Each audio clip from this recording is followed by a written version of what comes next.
आज हम acceleration due to gravity के बारे में उसके डेरिवेशन के साथ समझते हैं।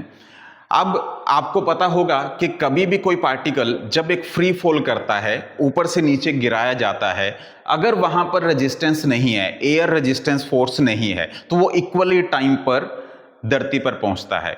यानी कि इन पार्टिकल पर सिर्फ एक ही फोर्स लगेगा और वो फोर्स ग्रेविटेशनल फोर्स होगा जो अर्थ की वजह से लगेगा। अगर वहां पर एयर रेजिस्टिव फोर्स नहीं है तो एक ही टाइम पर नीचे पहुंचेंगे। अब ये नीचे गिरते क्यों है, ऐसा क्यों होता है, ग्रेविटेशनल फोर्स होता क्या है, कैसे कोई ऑब्जेक्ट नीचे गिरता है, उस ग्रेविटी को हम लोग निकालते हैं, उस ग्रेविटेशनल फोर्स को समझते हैं। देखिए, कभी भी कोई पार्टिकल मान लीजिए जिसका मास m है, जब वो धरती की ओर अट्रैक्ट होता है, यानी कि धरती उसको अट्रैक्ट करती है, तो उस पर एक फोर्स लगता है। जितना फोर्स वो पार्टिकल लगाता है उतना ही फोर्स धरती लगाती है। यानी कि इस ऑब्जेक्ट पर फोर्स जो लग रहा है उस फोर्स को हम लोग ग्रेविटेशनल फोर्स बोलते हैं। और इसको लिखने का तरीका होता है F equal to G mass of earth और मान लीजिए mass of particle divide by दोनों के बीच का डिस्टेंस आर स्क्वायर। यानी कि ये पार्टिकल का डिस्टेंस उसके सेंटर से, जिसे हम लोग आर कह देते हैं। तो इस तरह से हम लोगों के पास ग्रेविटेशनल फोर्स को लिखने का तरीका होता है। अब देखिए, मैं आपको बताना चाहूंगा कि धरती माँ सभी पर जो फोर्स लगाती है, उस फोर्स की वजह से जो एक्सेलरेशन प्रोड्यूस होती है उस ऑब्जेक्ट के ऊपर, वो एक्सेलरेशन हमेशा सेम रहती है। यानी कि यहां पर इस फीदर पर लगने वाली एक्सेलरेशन और इस बॉल पर लगने वाली एक्सेलरेशन बिल्कुल सेम है। इसी वजह से दोनों सेम टाइम पर धरती पर पहुंचते हैं। लेकिन वो एक्सेलरेशन ड्यू टू ग्रेविटी जो होती है वो होती क्या है, आप सभी को पता होगा, ये 9.8 मीटर पर सेकंड स्क्वायर होती है। लेकिन ये कैसे होती है इसको हम लोग आज ड्राइव करेंगे। अब इसकी डेरिवेशन के लिए आप समझ लीजिए, एक ये ऑब्जेक्ट है जिसका मास m है और ये ऑब्जेक्ट धरती पर गिर रहा है।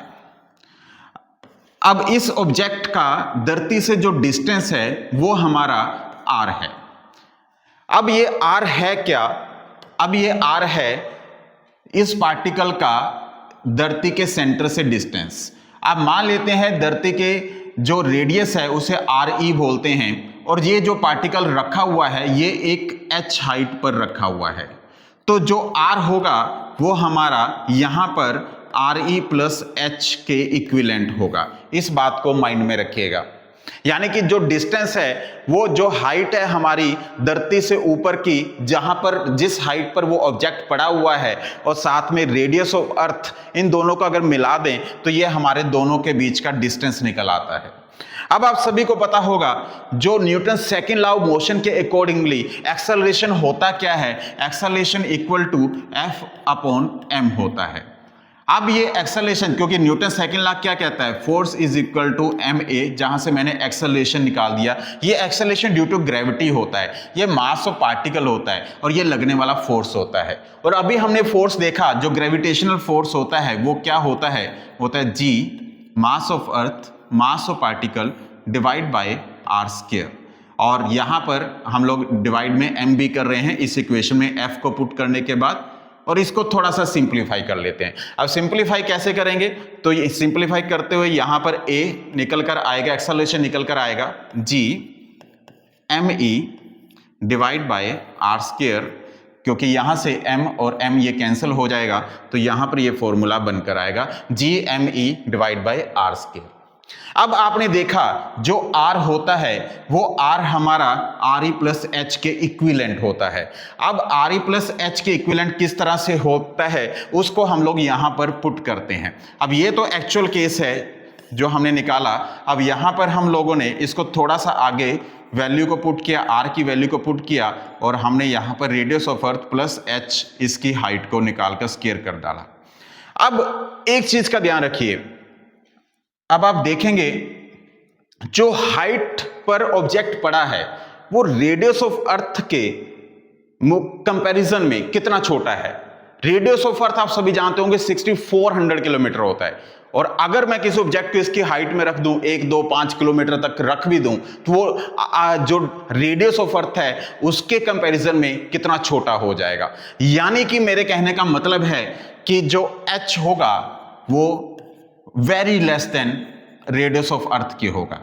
यानी कि इसको इस तरह से भी लिखा जाएगा कि हम लोग GME और यहां पर h को आप लोग इग्नोर कर सकते हैं और सीधा ऐसे लिख सकते हैं।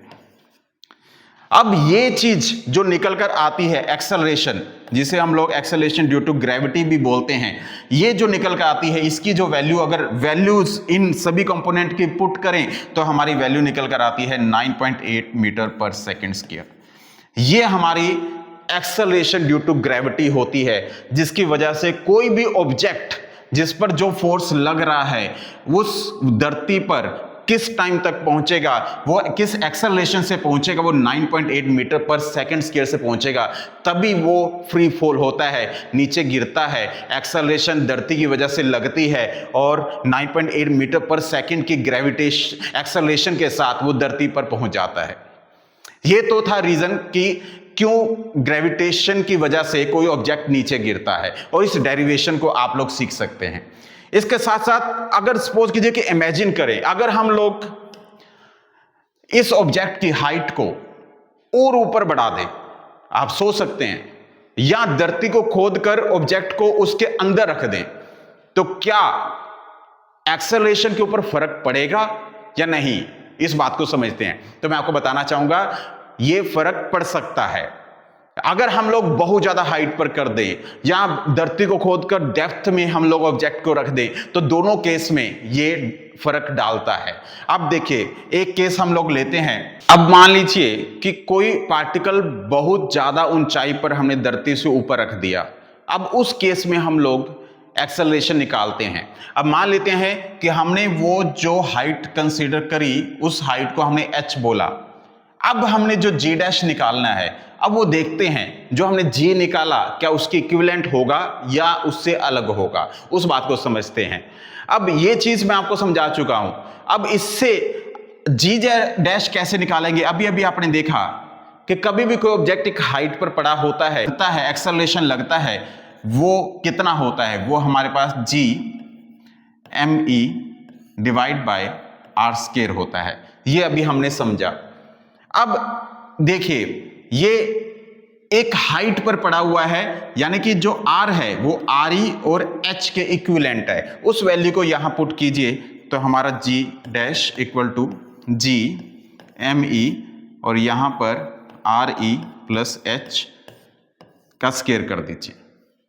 अब इस फॉर्मूले में थोड़ी सी मॉडिफिकेशन कीजिए, और मॉडिफिकेशन क्या करनी है आपको, इस फॉर्मूले में GME divide by RE plus h का स्क्वायर, इसको हम लोग डिवाइड कर देते हैं RE स्क्वायर के साथ और मल्टीप्लाई भी कर देते हैं RE स्क्वायर के साथ। थोड़ा सा मॉडिफिकेशन किया।